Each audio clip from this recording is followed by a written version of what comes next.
let's talk about Lords of War combat phases.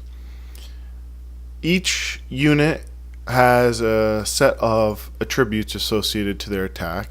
If we go into the unit stats, we'll just take this range 1 archer here and we'll look at them. They have an attack of 3, a defense of 1, and a health of 3. So if I go ahead and roll attack, it's going to roll 3 dice and organize them from highest to lowest. So take, for example, this ranged unit is going to attack this tier 2 mystic.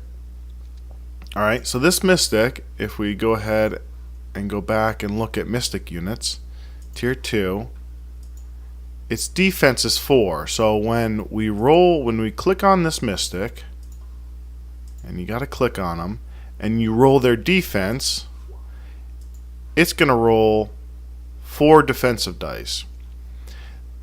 You then compare the 6 to the 5, the 3 to the 3, the 1 to the 1, and nothing to 1. So this is an automatic block. 6 beats 5, 3 is a tie, and 1 is not as much as 3. So what happens here is the 6 is going to mean that the ranged archer hits the mystic tier 2 once. Ties go to the defender, so the mystic wins that, so there's no damage. And 1 is less than 3, so the mystic ends up defending that attack. So the only hit here is the 6. So this unit would then go down to 3 health. And that's the same for if you're using a mystic to attack a mystic, a melee to charge and attack a mystic, or whatever the case, or range to range.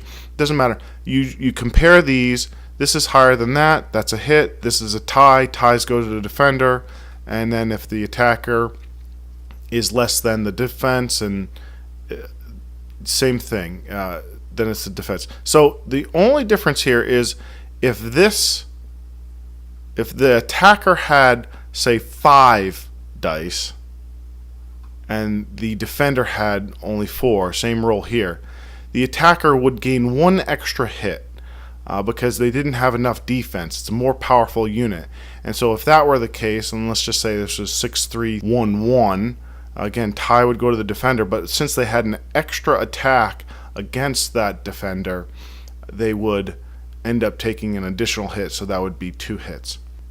The other thing associated with this is, let's just say we had a melee, charge forward, attack, and then a ranged unit shoot arrows at this.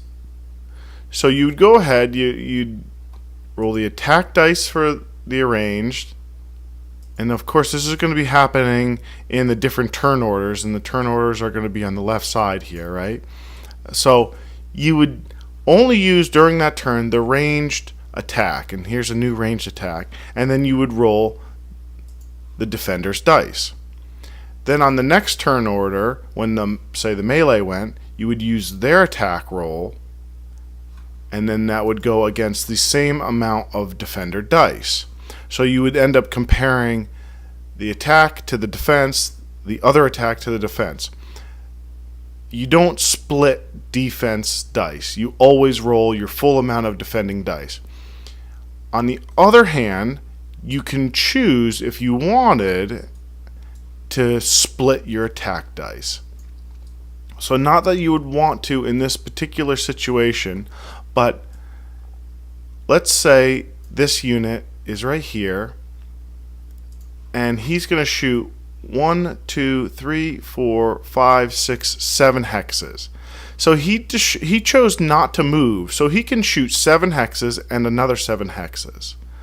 So that being said, that kind of is a little bit different than the rule of 10 as far as movement goes, but since he didn't move, he can shoot 7 and 7, and a ranged tier 1 has 3 attack dice. So if they wanted, you can choose an alternate dice roll, and you'll see the alternate dice roll down here.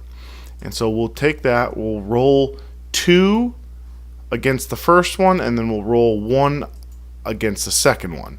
So you can see how you can split attack rolls, and you can do this for all the different types of units depending on, say this melee attacked this guy and then he moved up and attacked this guy, but you can split your attacks. But if you do that, again, you're splitting your attack dice, and you got to go in and you got to look in at, for instance, this guy's attack dice, and you see that it's 2. So if you're using the melee unit, you split it 1 and 1. But you can split your attack dice. You do not split your defense dice.